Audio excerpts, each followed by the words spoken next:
평상시와는 다르게 칼라 프린터 돈 좀 썼습니다. 요 정도 프린트를 뽑으려면 잉크가 많이 들어가는데 제가 이제 여러분들한테 칠판 강의를 좀 더 성실하게 하기 위해서 어제 분명히 제가 앞으로는 많이 준비하겠다 그랬는데 오늘 사실 오전에 시간이 좀 있었어요. 제가 충분히 자료 조사를 하고 많은 것들을 공부할 수 있는 시간이 있었는데 간만에 시간이 좀 나다 보니까 저도 사람인지라 인터넷질을 좀 하고 보배드림에 간만에 들어가서 자동차 갤러리 사진도 좀 보고 엔진에서 불이 나고 그다음에 빵꾸 나고 오일 먹고 오일을 처먹는다라는 표현이 좋죠. 처먹는다라고 하는 표현이 좋아. 이런 것들의 이유가 있는 건데 이런 것들이 있는 이유 중에 자 현재 여기 있는 엔진들의 블럭들은 다 한 10몇 년 전 10년 내에 개량된 알루미늄 블럭입니다. 예전에는 이 엔진 블럭이 스틸 소재로 돼 있어서 엔진이 불이 난다거나 뭐 안에 빵꾸가 나는 경우가 드물었죠. 하지만 스틸 소재보다 더 약한 알루미늄 합금을 써서 무게를 일단 가볍게 할 수 있고요. 그 다음에 성형에 유리함이 있고 그 다음에 알루미늄 합금을 쓰기 때문에 무게를 가볍게 하는 이유가 제일 크죠. 그거 외에는 사실 뭐 알루미늄 합금이 스틸보다 더 좋으려면 엄청나게 비싸지기 때문에 그렇게까지는 하지 않고 대부분은 내구성도 사실 원래 스틸을 더 강하게 만드는 게 내구성은 더 좋을 거예요. 근데 알루미늄 합금에 많은 복합 소재를 써서 내구성을 올리고 가볍게 하는 건데 이 알루미늄 합금을 하면서 어떤 문제가 생겼냐면은 엔진 전체가 가벼워진 건 좋은데 알루미늄 합금이 고온에서 버티는 능력이 스틸보다 강하려면은 엄청나게 비싼 걸 써야 돼요. 근데 현대자동차가 2.0이나 1.6 그 터보 세타 엔진들이 주로 차대 차량 가격이 2천만 원대에서 4천만 원 내외에 팔았던 4기통들이 들어갔으니까 이 4기통 엔진을 쓰는 2천만 원, 4천만 원 언더에 들어가는 차들이 리차드 교님 또 10만 원 쏘셨어요. 그래서 이런 차들한테 비싼 엔진을 넣을 수가 없는 거죠. 자, 그래서 이제 어떤 문제들이 생기게 되냐면은 알루미늄 합금을 써서 엔진이 가벼워지는 게 첫 번째 이유도 있는데 제조사들은 엔진을 작게 만들어야 돼요. 엔진룸 안에서의 부피도 줄여야 되는 거고 엔진 블럭이 커지면 이게 이제 엔진 블럭이에요.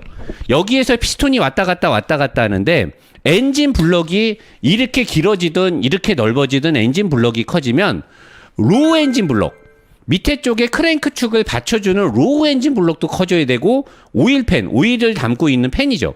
오일팬도 커져야 되고 헤드도 커져야 되고 헤드 커버도 커져야 돼요. 엔진 블럭에서는 피스톤이 왔다 갔다 하고 여기에 있는 구멍에 냉각수 그 다음에 이런 안에 쪽에 엔진 오일류들 여기 워터 재킷이 있고 오일이 다니는 관이 있는데 엔진의 냉각수가 이 전체를 흐르고 있고 이런 구멍들로 엔진 오일이 또 왔다 갔다 한단 말이에요. 이 구멍들로 올라간 엔진 오일이 위쪽으로 올라가서 캠샤프트 쪽과 밸브 쪽을 적셔주기도 하고 그래서 요거를 크게 만들면 단단하고 좋은데 대신에 엔진룸 안에서의 부피가 커지고 마찬가지로 로우 블럭, 오일팬, 헤드 가스켓이 다 커지면서 제작 단가가 올라간단 말이에요.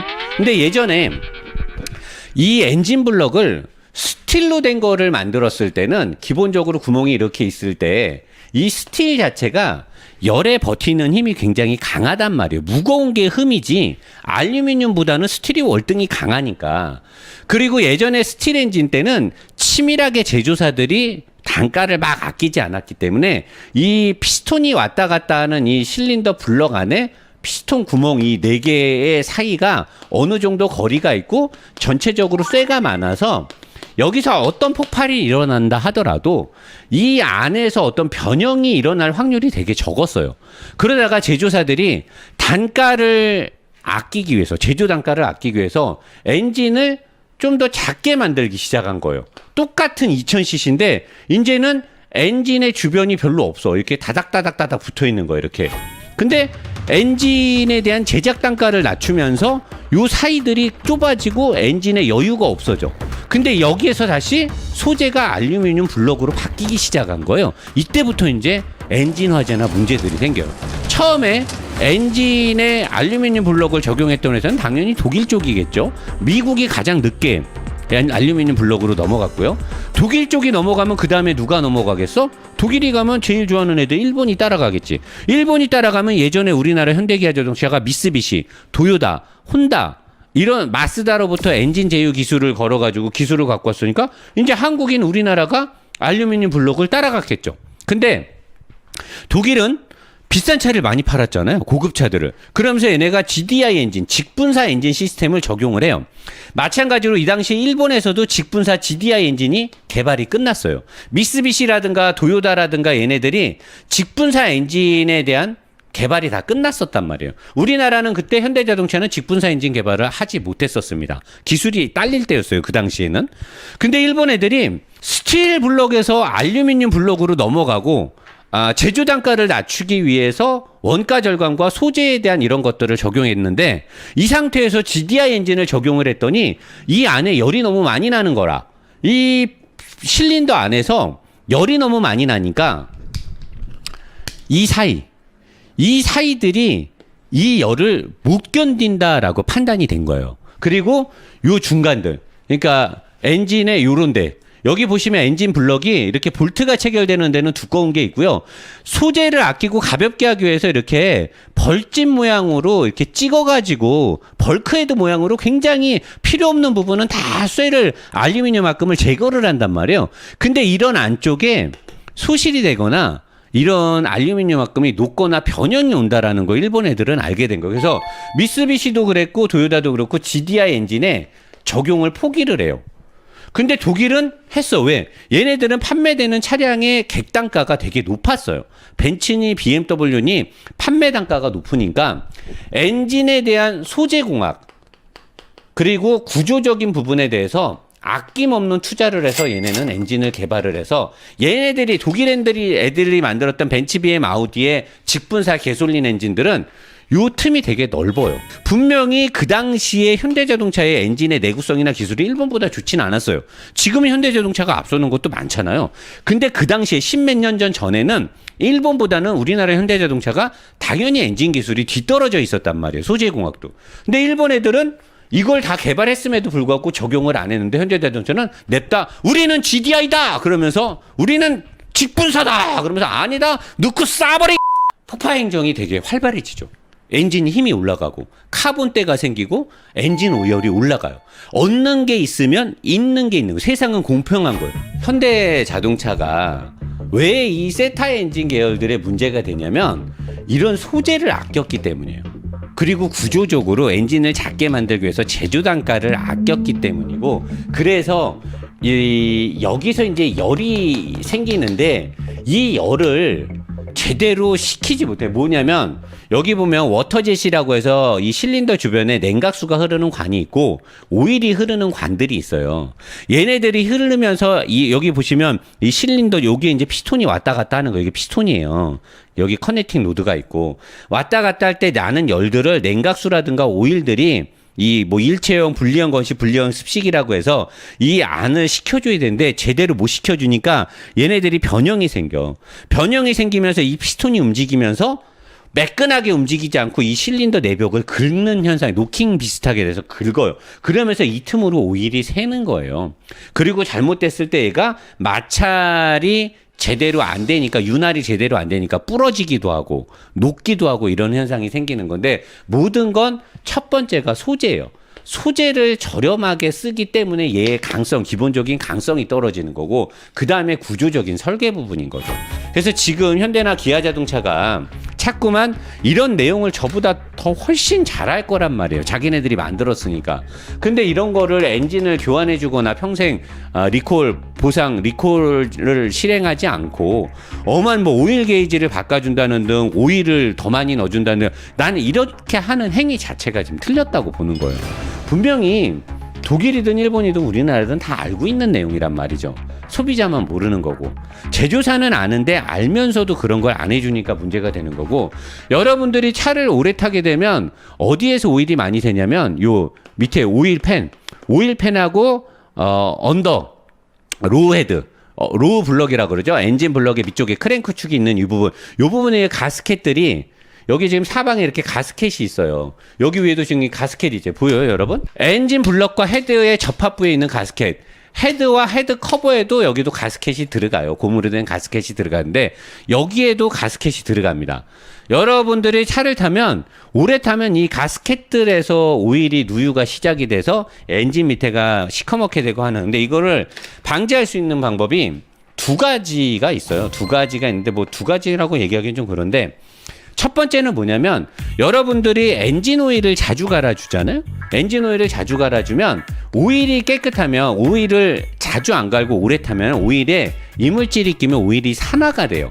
오일이 산화가 되면 이 내벽에서 이거를 꽉 밀봉을 하기 때문에 요 가스켓의 안쪽 부분은 오일에 젖어 있단 말이에요. 바깥쪽은 말라 있고. 오빠 젖었으면 안 말. 이 젖어 있는 가스켓이 오일을 오래 써가지고 오일이 산화가 되면 가스켓을 산화시켜요.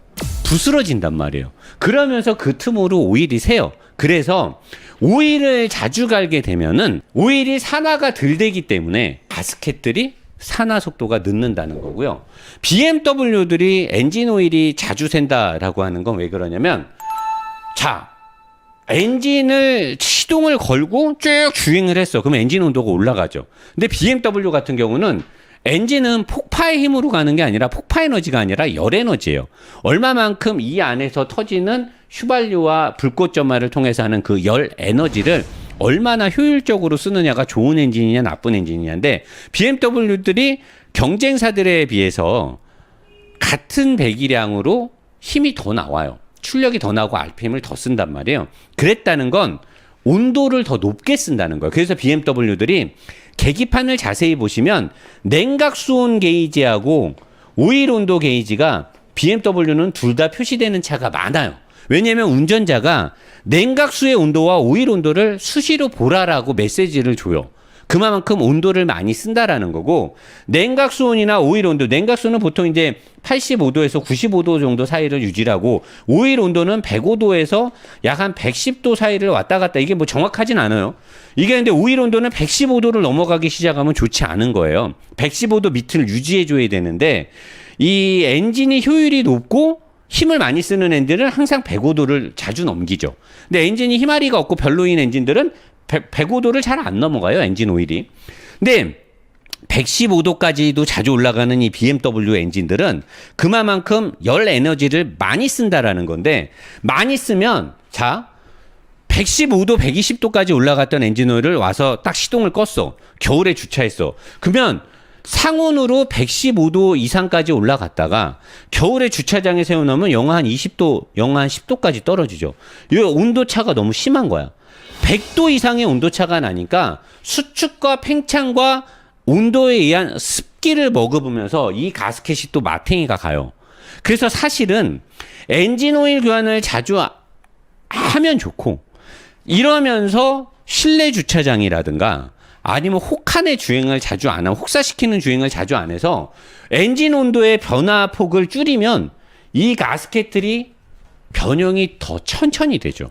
그래서 엔진 오일이 더 안 새요. 그러니까 차를 주구장창 쏘고 다니는 놈들이나 아니면 5개 주차장에 자주 세워놓고 오일을 자주 안 가면 오일이 셀 확률이 되게 빨라져요. 주기가. 그러니까 항상 관리를 하셔야 되는 거고 엔진 오일을 자주 갈게 되면 이 온도폭이 많더라도 어느 정도 얘네들이 잘 버티니까. 그러니까 내가 옛날부터 늘 말하는 게 그거예요. 엔진 오일을 자주 가는 게 차한테는 제일 좋다는 거죠. 뼛속까지 자동차를 좋아하는 노사장은 관심이 있기 때문에 파고들어서 아는 거고요. 뭐 아주 단수가 높은 강의는 아닙니다. 누구나 쉽게 다 알 수 있는 건데 아무도 관심이 없기 때문에 그런 거고요.